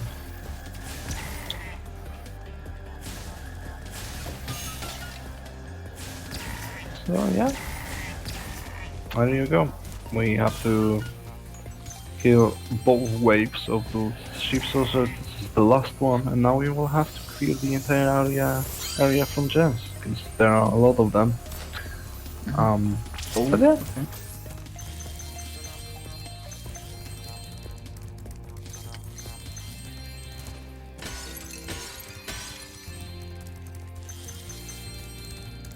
There you go. And so we're going to, since this is basically the end of the level, because if you paid attention, we actually skipped a couple of gems on our way, as you can see, for example this one, and also a minigame. And why is that? Basically, we can use this power up over here to kill the. Oh, I'm stuck. Oh, that's unfortunate. Yeah. If you're careful enough, you can actually use the fireball to completely kill off this ox. Worst case scenario, you will get 1 hit off, which is still something, so that's pretty cool. But yeah, you can basically kill the ox only with the fireball if you're careful enough, because you need to balance yourself on the ladder, because if you actually go high enough, the game will just reset your state. You will not have to power up anymore. So yeah.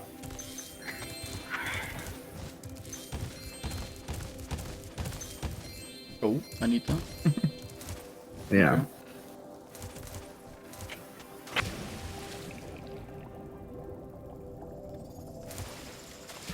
Got time for a quick donation? Of course, yeah. We got a $20 donation from KJ. No comment, but thank you for your donation. Oh, thank you. Absolutely. Always appreciate it. And just in case you're not tuned into chat and you're just listening to the run right now, any donation that is going on right now, the Speed Docs crew are giving a free gift sub. Ooh, that's a nice incentive, yeah, I like that. Yep. Very kind. So, this is the last speedway of the run. So, very sad that it has to go. And it's one of the faster ones, it's also one of the simpler ones, so pretty cool. The speedway part itself, it's pretty, like I said, it can be pretty fast, it's also pretty easy, but the old part of the level is it's something. It is something. It's an auto scroller, so you don't have much to do, but you can basically spam your attacks, so you have something to do. So this is the when you hold it down. This is the fire. It's like, you know, decent pace, but if you actually mash, you can get this like fireworks show of a shot pattern going on. Yeah.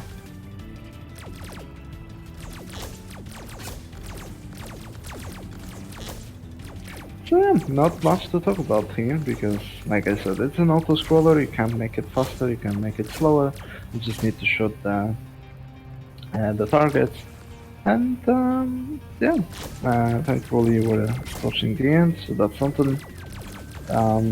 Good time for a couple of donations right quick? Of course, yeah, 100%. I've got $5 from Two Worlds that says, "Hello streamer, can I get a tier list of Spyro characters, please, thanks."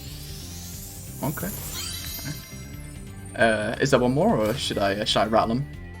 Yeah, let me get one more in right Okay. quick. I've got $10 from Gaffy Taffy. It says, "Much love to Logic, Cat, and the rest of the SRT and NST community. 3K tonight?" Yo. Gaffy, Yo. the local NST and SRT hero. Love you, man. Okay, tier lists of characters. I guess I'll list off the main ones. Spyro, I think, is like a high B, is snarky. Can get old sometimes, but he's fun to control. Hunter, straight F. Absolutely agree. 100% straight F. Just trolls. Moneybags, an A. I like Moneybags. Adds some spice to the route in a game design standpoint, and he's kind of funny. Yeah. The Professor, S. Local sweetheart. Love the man. Laura, A. Wife Wife. here. And then Bianca from Spyro 3, triple S tier. Unchallenged. Can't say anything about that. Of course. Her character arc is the most impressive of any character in SLT, so we'll leave it at that. I would also like to throw Sparks as F minus. Yep, I agree wholeheartedly as well. Yeah, he just doesn't pick up anything. He's bad. He's a lazy lad. Yeah. He just chills. He's just vibing.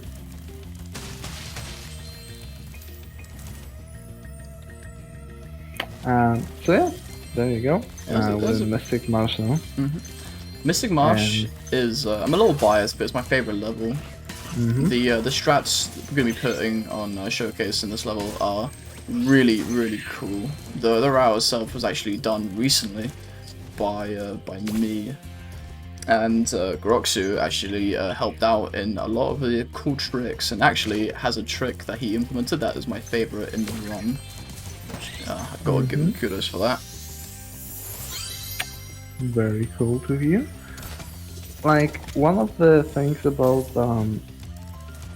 Mystic Marsh is that the level is so open. It's one of the most open levels in the game for sure.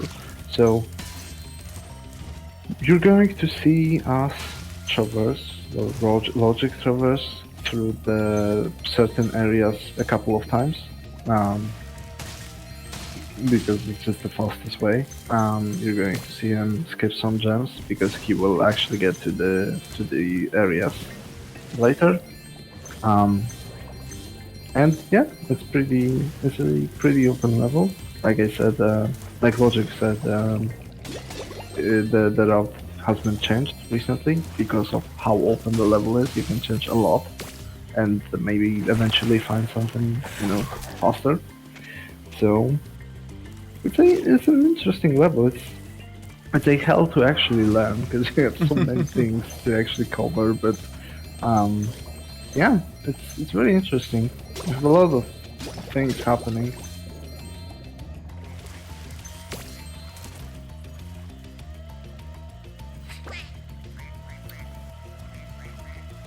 I think the easiest way to actually kind of find yourself in the level is kind of take the current item you're having for the training up minigame as a reference point. I think that's the easiest the easiest way to actually find yourself in the level. That's what I'm doing basically all the time. So I'm looking at the item I got, and then I kind of remember, oh, I have this item, so I know where to go next. Something like that. But just, it's something. I like this thing because if there wasn't this minigame, there would have been no reference points to actually go off. So it'd be different to actually navigate the level. But yeah. Okay. It's still pretty cool, definitely. This jump is really hard. I hope I can hit it the first try. Oh, okay. Very cool. And then, love that. Yeah, that was actually found by Groxu, and it is really nice because last time we would have to kind of go back and forth on that jump pad. But thanks to Groxu, we're able just to kind of wrap around, get those gems as well as the thunder or the thief. Yeah, it's pretty cool that you can actually do it so that you will land on that tree and you don't have to, like you said, go back on the jump pad. It's actually really cool that you can land on the tree after you kill the thief. Because, for example, it could have been the case where you just simply fell off the tree, for example, or the thief just ran off, right? But if you do it perfectly, you can actually do both, right? Both land on the tree and kill the thief. So that's really cool. I agree. Okay. Oof, man. We don't have that much to go. Yeah, I'm actually really curious. This run has been really good. Like, I'm really happy with how everything's gone so far. Of course, I say that, I'm about to go to one of my weaker levels. So that'll be fun.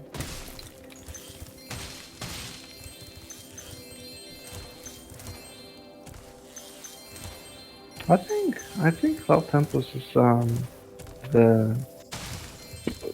it also like it also went through a series of some smaller reroutes recently. There you will have one very cool trick here at the start.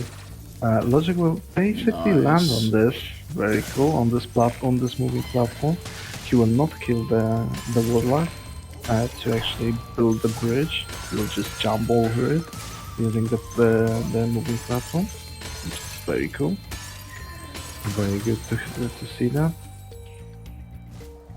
And yeah, now it's just cleaning the areas and killing the enemies, because actually to step 1 of the minigames you need 21 souls, which is quite a lot. Maybe even like the most in the game, I think. I think it is the most, yeah. So you have to kill a lot of enemies. And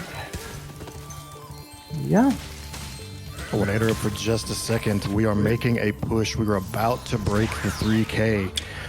We're $5 away from meeting the show's secret ending for the Crash Bandicoot Insane Trilogy, so a $5 snipe will get that.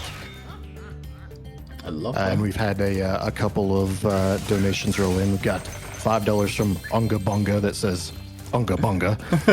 Nice. Wise words, love that. Short and sweet.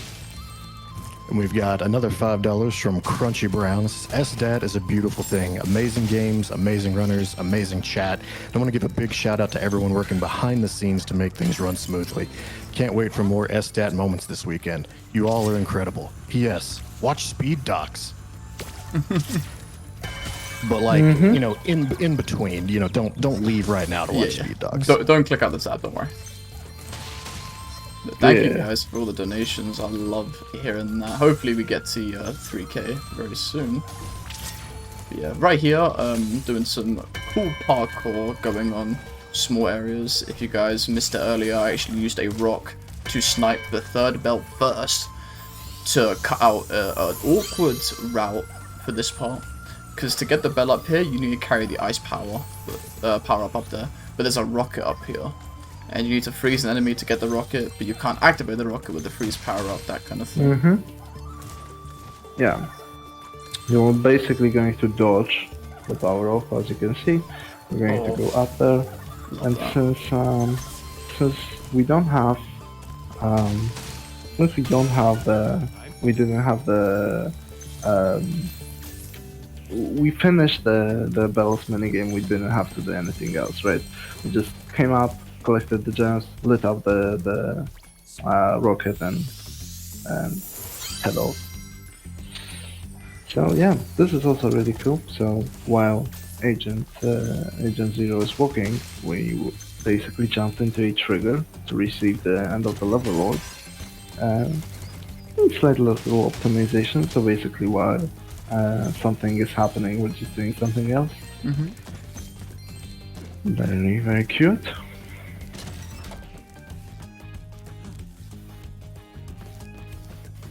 Oh, if I could edit the tier list real quick. Agent Zero, like, quad S tier. God tier, Yeah, absolutely. God Yeah. tier.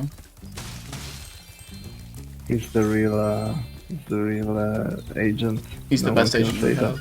Yeah. Oh yeah. Absolute professional. God in his work. Hell yeah. Alright, and now we're actually gonna bring it back and do cleanup. This is a great level to do it because we're in a kind of an awkward spot in the hub world. We're in like a corner of the hub 3. So we use this opportunity to go back and clean up what we missed, some things that are just lying around. Yeah, exiting Cloud Temples wouldn't be beneficial because we have to traverse a long distance, especially on ice, which isn't the fastest way to actually traverse the world. So it's best to warp out, and in the meantime we can do everything that we missed previously. One of them is Summer Forest. This orb we didn't have swim for, so that's why we're doing it now. And now we're going to do and grab the orb that we didn't have climb for. So as you can see, it's all only like revisiting to grab stuff that we didn't have abilities for. Very pretty simple.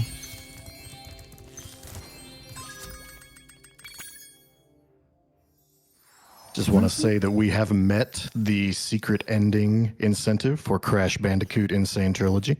Ooh, love that. Absolutely. You can now, round the donations off if you want, super quick. Absolutely. We got $5 from Shoe, which put us to the 99 for the incentive.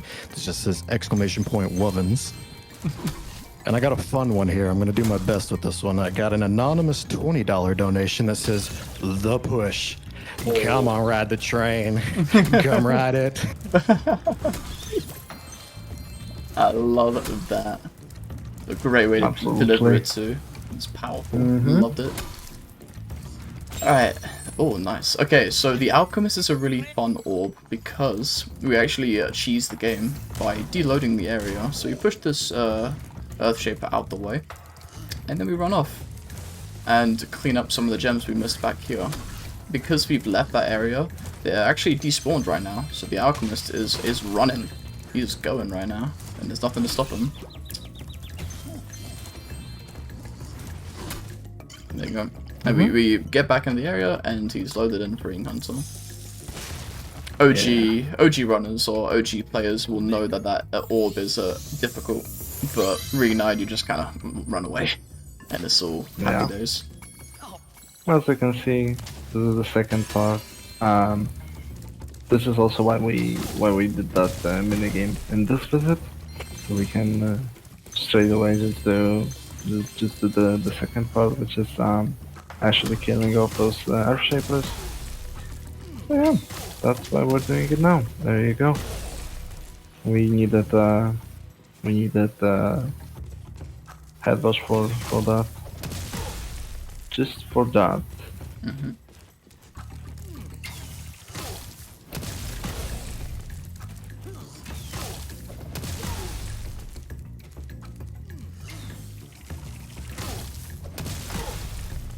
Okay.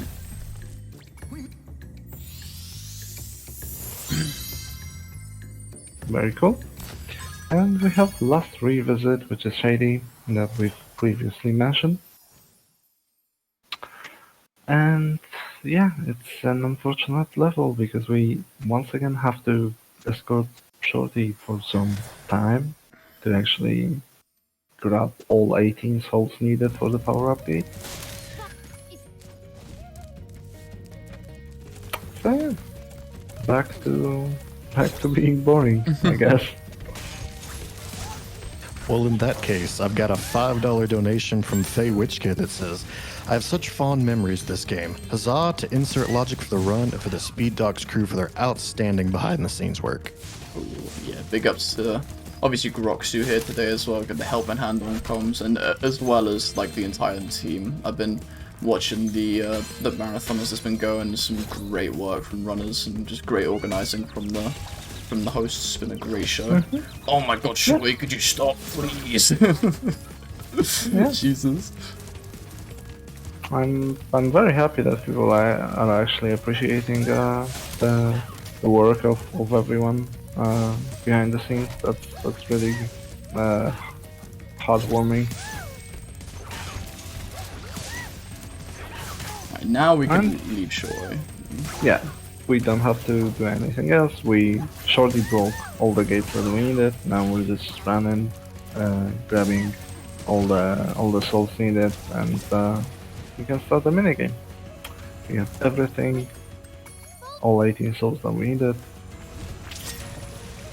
And yeah, basically the only thing that we are here for is this minigame, those 2 10 gem bases, as you can see, and a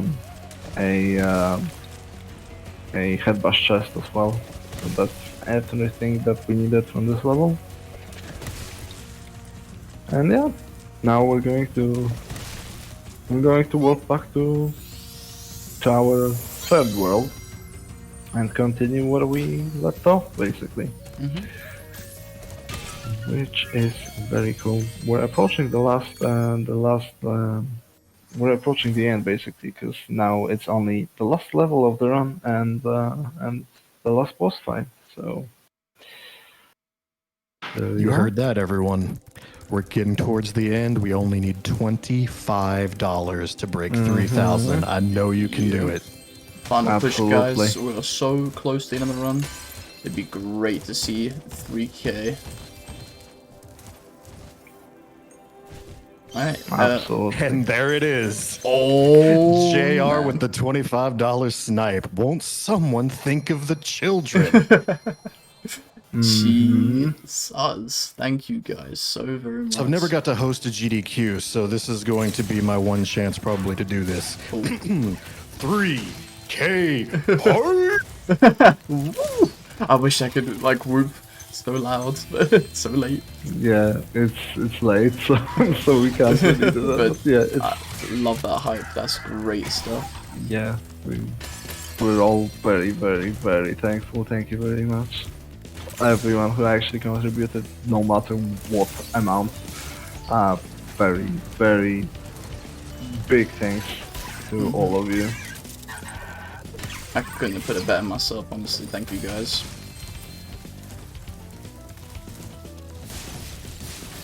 Oh, Totally. Yeah, so you can actually get 4 of these, all of these, while they're still moving from the first scarecrow to the second. If you don't, it's not a big time loss, so no biggie. And yeah, this is also a semi-open level. It's pretty cool. We need to kill 15 enemies to activate the supercharge power-up. And yeah, we're going to use some wall guys, as you can see, to actually get out. Overall, I think like this level has a lot of potential to be rerouted, but you know, it has a lot of very cool tricks, and so far it's not, that they are just not being used. It's also because like this level is pretty compact, it's pretty quick as well. It's around like 4 minutes, so it's one of the shorter completionist levels here. And yeah, we're going to try to collect all the gems with that supercharge over here, and very cool. that would be good. Cool. That's always a little stressful, because if you miss a gem during that, you have to wrap all the way back around, and it is a bit of an ass to do. Yeah. And as you can see, very cool indication at the bottom, 64, which means we have all the gems, all the orbs right now. We don't need anything else, and as you can see, we are going to carry the supercharge and grab the gems on our way. It's the fastest way to do that, so that's pretty cool. We're also going to use the little ball we grabbed earlier, and we're going to shoot the vase with it, so that we don't have to go for it. Pretty cool. A little time save.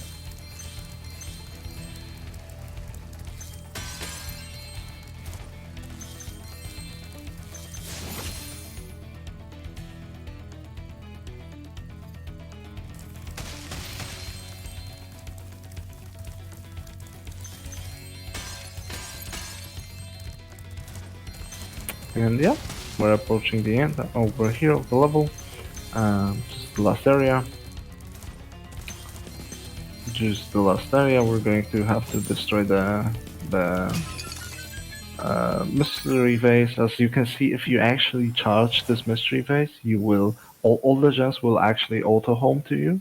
So that's better to actually do than just simply flaming. Okay, I don't want to like false excite, but I think I'm on real-time world record pace, so this is pretty interesting. Okay, we'll see at the end.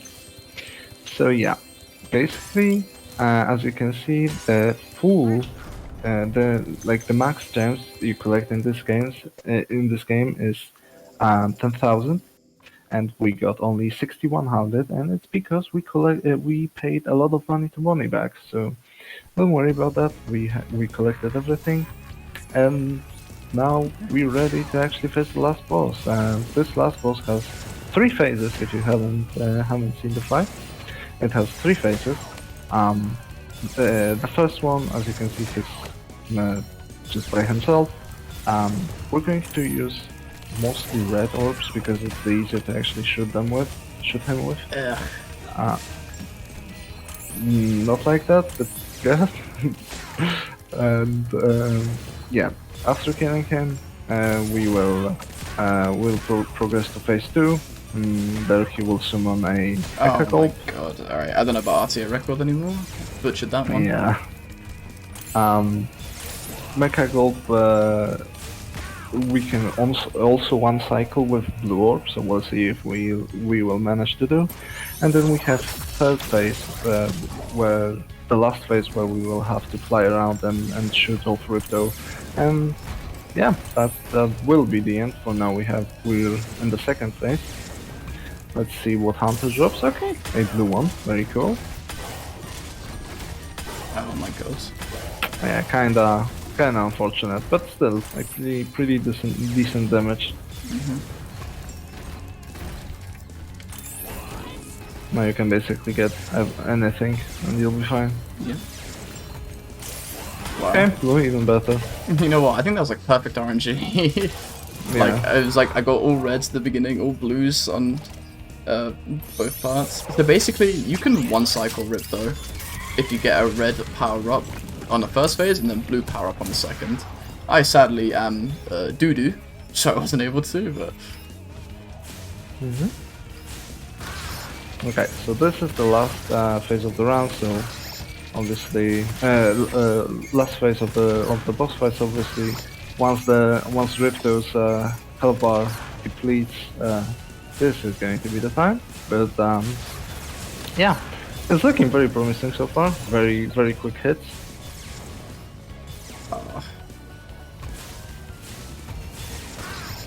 Okay, good hit. Alright, time. Good run, bro. GG. Okay, I need to check. That might have still been a real-time record. I need to check what that was. If you give me 1 second, I'm just gonna have a look. 201.26, and you had 201.25. It was 1 second behind. That's record. Oh no, so it's second behind record? No! Yeah. No! But maybe like the you know, the timer stop was a little bit too late or something, but I don't know. But still, very impressive. Time to bust out the frame counter. Yeah, you gotta look at the frames on that one. Yeah, okay, so yeah. Even though real time isn't used for timing, my world record, which is a run that I love that run. I had troubles getting that time to begin with. The fact I was a second off of that run for real time is absolutely absurd. And the fact I could have gotten it too if I didn't have a bad rip though. But whatever, that was still good. Yeah, that was amazing. Maybe the timer was stopped late. I did say time very late, so might have tied it, might be in it. Would have to check the VOD back on that one. Alright, who we getting now? Oh. Little cry chop before I leave. Yeah. Alright, that's the run. That's Spyro 2.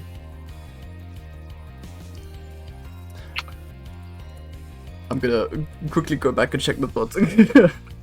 I'm like so interested to see if that run was it.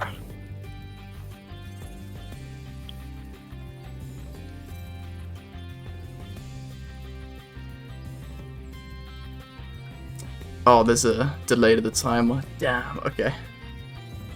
Fair enough. I guess we'll never know. I guess we could, I can retime it in my own time. But yeah, that's Spyro 2. 100% no level storage. The fact I played really close to record hopefully got to show off all the good stuff of the run. I want to thank Groxu as well, doing a great job on commentary. Groxu, if you have any words. Thanks, I guess. Thanks for having me here. It was really cool. It was really cool being a part of this event. I'm really glad that many people have supported the cause.